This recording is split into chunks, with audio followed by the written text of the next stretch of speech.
Hey, business owners, we know you know the importance of maximizing every dollar. With the Delta SkyMiles Reserve Business American Express card, you can make your expenses work just as hard as you.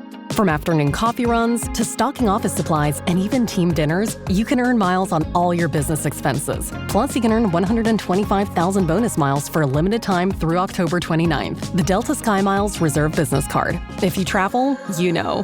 Minimum spending requirements and terms apply. Offer ends October 29th, 2025.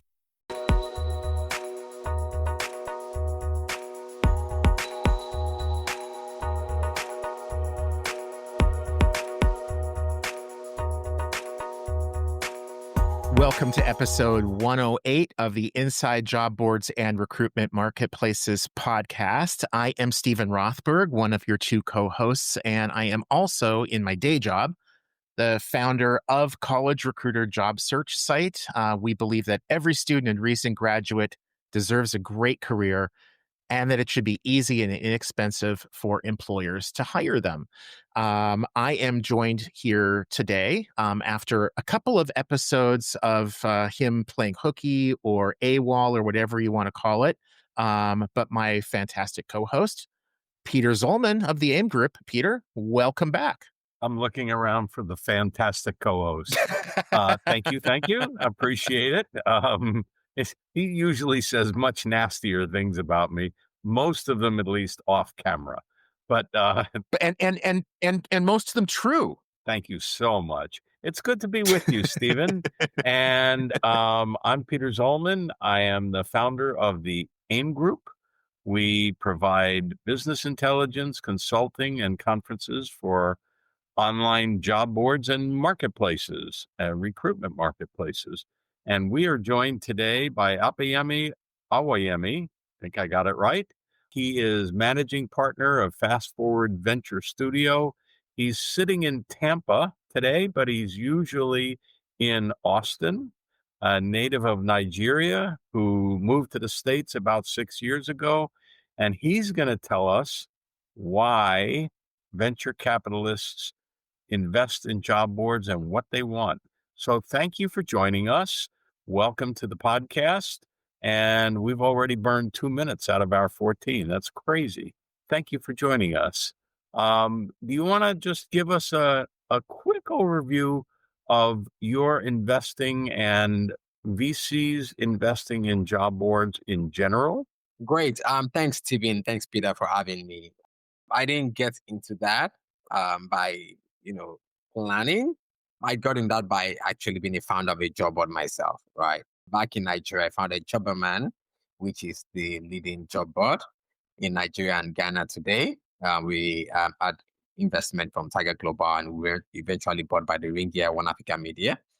And also, when I moved to the US 6 years ago, I joined Indeed. I spent 2 years at Indeed, leading the job seeker API team, and also as head of growth of Simply Hired. So I have seen job boards from starting one, from zero, and also been inside a large one from inside out, right? And I've, of course, had some fortune from being in that space as well. And what we see today is the fact that everything is evolving around what job boards and marketplaces look like. And VCs want a share of that, especially where AI is concerned. We think about the web from like Web 1.0, Web 2.0, Web 3.0, and we're talking AI now, right? In terms of recruitment and marketplaces, AI definitely has a lot of parts to play, and VCs want a piece of that. If we can, I'd like to focus first on sort of helping the viewers or listeners, if they were listening to the audio only version, sort of understand what venture capital is and why VCs are interested in the job board space. So kind of start at the top. Got it.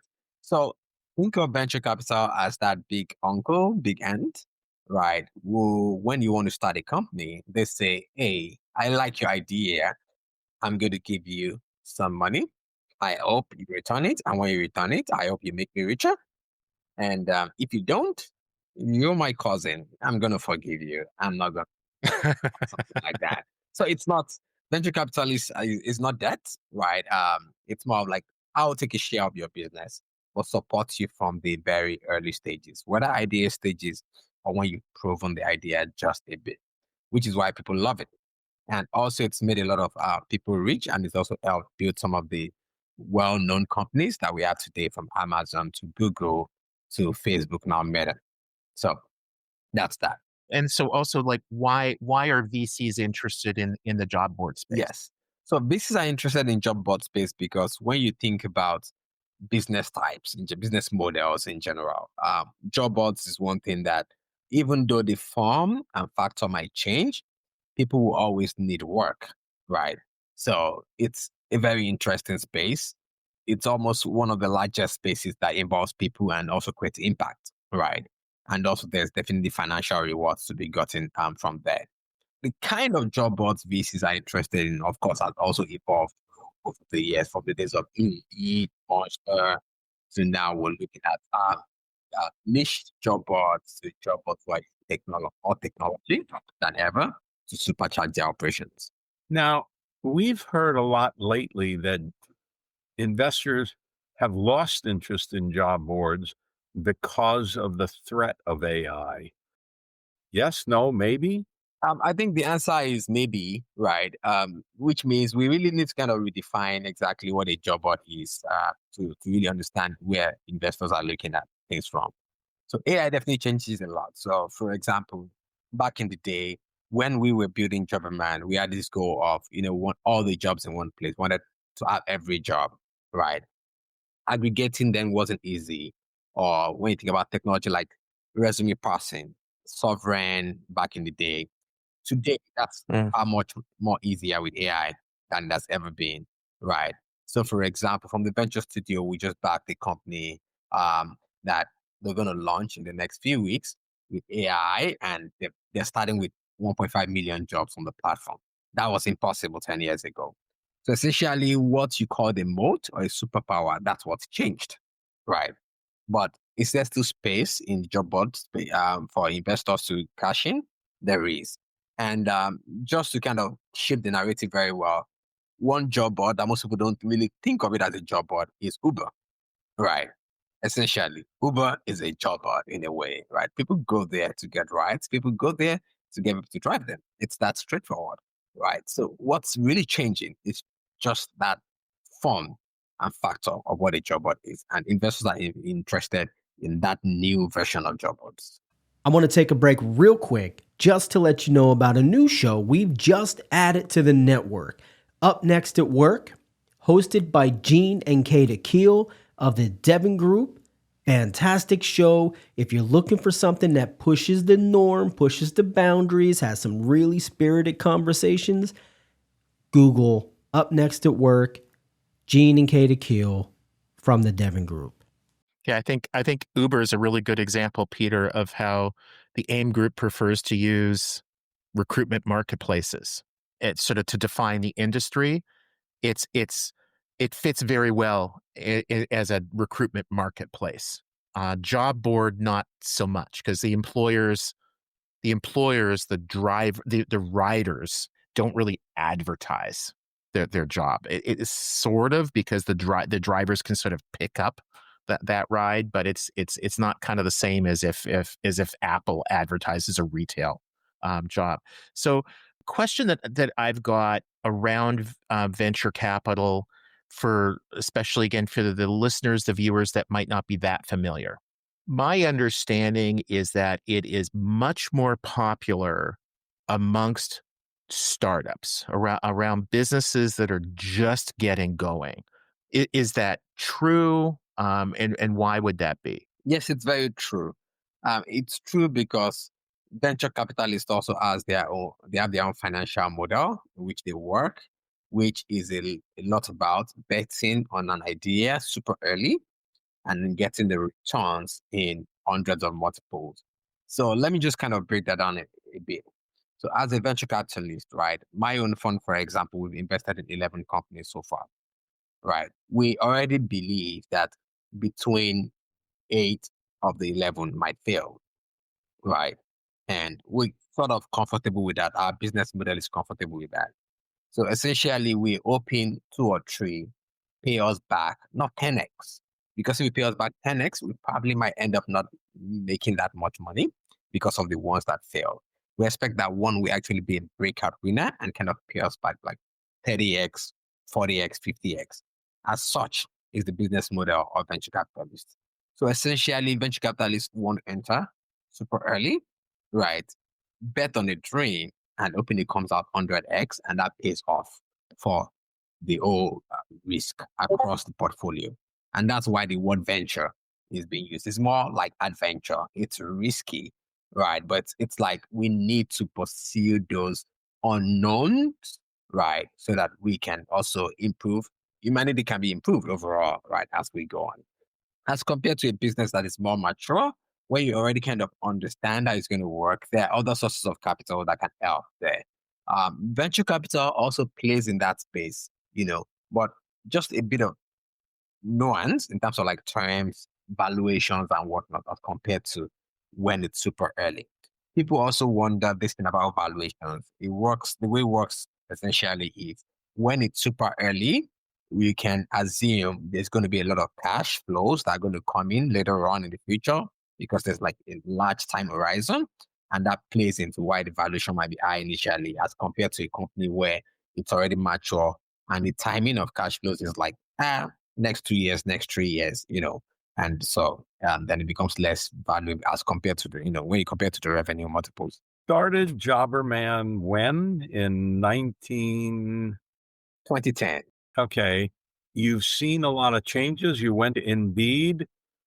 What do you see as the future of job boards? Everybody's going to need to find a job, but are they going to find a job on a job board, or are they just going to say, ChatGPT, find me a job doing this in here, in this community?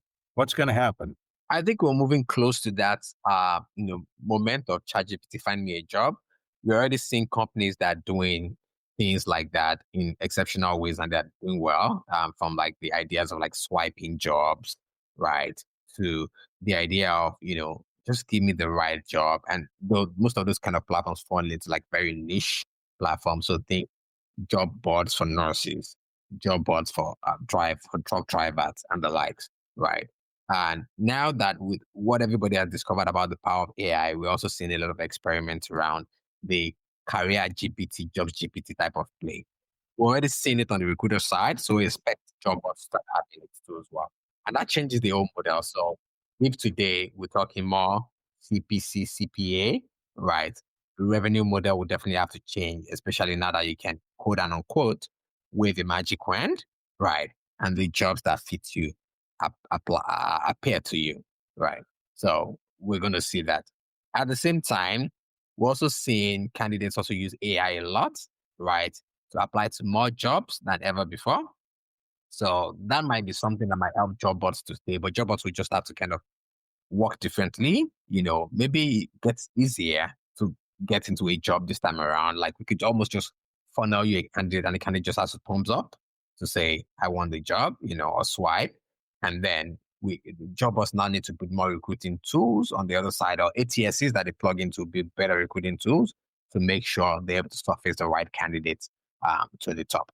But essentially, the whole idea is this old technology on both sides brings us faster to the job or faster to the hire. Peter, I think we have time for one more question. If you don't mind, I'd love to grab it. So, Opiyami, one of the things I wanted to find out too is like for fast forward, for your venture studio, are you focused just on job boards in Africa, or that they have to have a tie to Africa, or does that not even really matter? I'm just thinking like listeners are thinking it's like, hey, I need some money. I want to reach out to this guy. Should I? Yeah, for sure. Good question. So for one, we've not invested in a job board that's focused on Africa.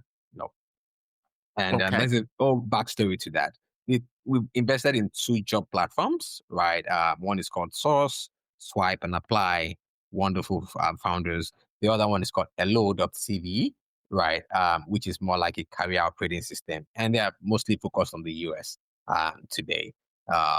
They happen to have African founders. Some of the founders are African founders, right? Just founders of African origin, but we're not essentially focused on Africa as a region, right, for our investments. And we just don't invest in jobs alone. The jobs part comes from my own pedigree and understanding the space a lot. So we can identify the best founders and we can support them in their journey as well. Whether or not they're in Africa, whether or not they have a tie to Africa. 100%. Okay. So hopefully you'll get some nice leads from this For conversation. sure. I'm looking forward to that. There's a lot of Stephen wants a piece. Yeah. We are totally out of time. Apiemi, Stephen, thank you for joining us. Thank you for setting it up and hosting and all that good stuff, Stephen. And we will catch up with you again in about 2 weeks. Awesome. Thank you, Apiemi. Appreciate it. Thank you. Cheers. This episode is brought to you by LifeLock. It's Cybersecurity Awareness Month, and LifeLock has tips to protect your identity. Use strong passwords, set up multi-factor authentication, report phishing, and update the software on your devices. And for comprehensive identity protection, let LifeLock alert you to suspicious uses of your personal information. LifeLock also fixes identity theft, guaranteed or your money back. Stay smart, safe, and protected with a 30-day free trial at LifeLock.com/podcast. Terms apply.